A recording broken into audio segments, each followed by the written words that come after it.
Hi friends, ನಮಸ್ಕಾರ. Welcome back to Shweta Nalpaka. ಇವತ್ತಿನ ವಿಡಿಯೋದಲ್ಲಿ ಬೆಳ್ಳುಳ್ಳಿ ರೈಸ್ ಮಾಡೋದನ್ನು ತಿಳಿಸ್ಕೊಡ್ತಾ ಇದ್ದೀನಿ. ಇದು ಮಾಡೋದು ತುಂಬ ಸುಲಭ, ಹಾಗೆ ತುಂಬ ಟೇಸ್ಟ್ ಕೊಡುತ್ತೆ.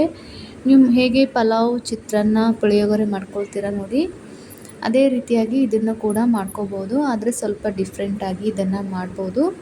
ಸಮಯ ಕೂಡ ತುಂಬಾ ಕಡಿಮೆ ಹಿಡಿಯುತ್ತೆ ಇದು ಮಾಡೋಕ್ಕೆ. ಬೆಳಗಿನ ಬ್ರೇಕ್ಫಾಸ್ಟ್ಗೆ ಅಥವಾ ಮಧ್ಯಾಹ್ನದ ಊಟಕ್ಕೆ ಸಹ ಇದನ್ನು ಮಾಡ್ಕೋಬೋದು. ಇದ್ರ ಜೊತೆಗೆ ಸೈಡ್ ಡಿಶ್ ಏನು ಬೇಕಾಗಿಲ್ಲ. ನಿಮಗೆ ಬೇಕಾದರೆ ಪಾಲಕ್ ದಾಲ್ ಕೂಡ ಮಾಡ್ಕೋಬೋದು. ಬನ್ನಿ ವಿಡಿಯೋನ ಶುರು ಮಾಡೋಣ. ಮೊದಲಿಗೆ ಒಂದು ಪಾತ್ರೆನ ಇಟ್ಕೊಂಡಿದ್ದೀನಿ. ಗ್ಯಾಸ್ ಆನ್ ಮಾಡಿಬಿಟ್ಟು ಅದಕ್ಕೆ ನಾನು 1 ಚಮಚದಷ್ಟು ತುಪ್ಪನ ಹಾಕ್ತಾಯಿದ್ದೀನಿ. ಇವಾಗ ನೋಡಿ, ಕಟ್ ಮಾಡಿರುವಂತಹ 4 ರಿಂದ 5 ಬೆಳ್ಳುಳ್ಳಿನ ಹಾಕ್ತಾಯಿದ್ದೀನಿ.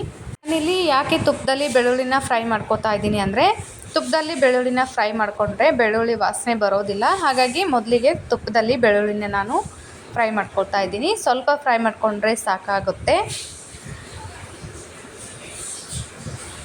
ಸ್ವಲ್ಪ ಬಣ್ಣ ಚೇಂಜ್ ಆದ ನಂತರ ಇದನ್ನು ತೆಗೆದು ಸೈಡ್ಗೆ ಇಟ್ಕೋಬೇಕು. ಬೆಳ್ಳುಳ್ಳಿನ ಕೊನೆಯಲ್ಲಿ ಆ್ಯಡ್ ಮಾಡ್ಕೋಬೇಕಾಗತ್ತೆ.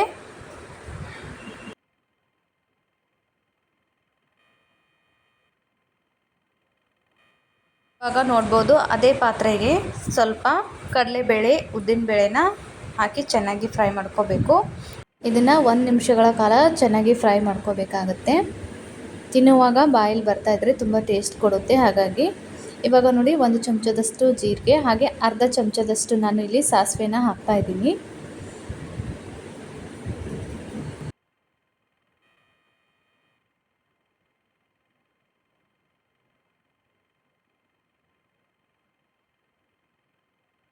ನಿಮಿಷಗಳ ಕಾಲ ಚೆನ್ನಾಗಿ ಬಾಡಿಸ್ಕೊಂಡಾದ್ಮೇಲೆ ಸ್ವಲ್ಪ ಇಂಗನ್ನು ಹಾಕ್ತಾಯಿದ್ದೀನಿ.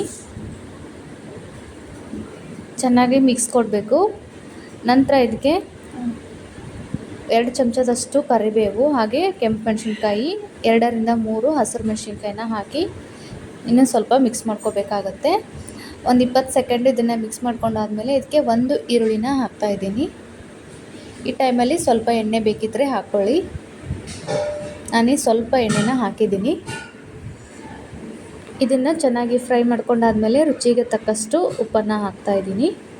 ಉಪ್ಪು ಹಾಕ್ಕೊಂಡಾದ್ಮೇಲೆ ಇದಕ್ಕೆ 1 ಚಮಚದಷ್ಟು ಪೆಪ್ಪರ್ ಪೌಡರ್ನ ಹಾಕ್ತಾಯಿದ್ದೀನಿ. ಕಾಳು ಮೆಣಸು ಅಂತಾರಲ್ಲ, ಅದನ್ನು ಹಾಕಿ ಚೆನ್ನಾಗಿ ಮಿಕ್ಸ್ ಮಾಡ್ಕೊಳ್ಳಿ. ಮಿಕ್ಸ್ ಮಾಡ್ಕೊಂಡಾದ್ಮೇಲೆ ಮೊದಲಿಗೆ ರೆಡಿ ಮಾಡ್ಕೊಂಡಿರುವಂತಹ ರೈಸನ್ನು ಇವಾಗ ಇದಕ್ಕೆ ಹಾಕಿದರೆ ಬೆಳ್ಳುಳ್ಳಿ ರೈಸ್ ಸವಿಯೋಕ್ಕೆ ಸಿದ್ಧವಾಗುತ್ತೆ. ನಾನಿಲ್ಲಿ 1.5 ಗ್ಲಾಸಷ್ಟು ರೈಸನ್ನು ತಗೊಂಡಿರೋದು.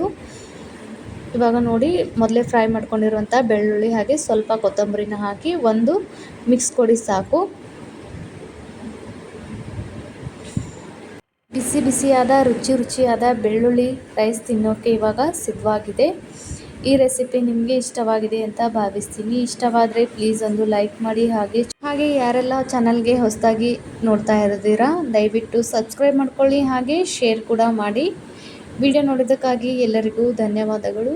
ನಮಸ್ಕಾರ.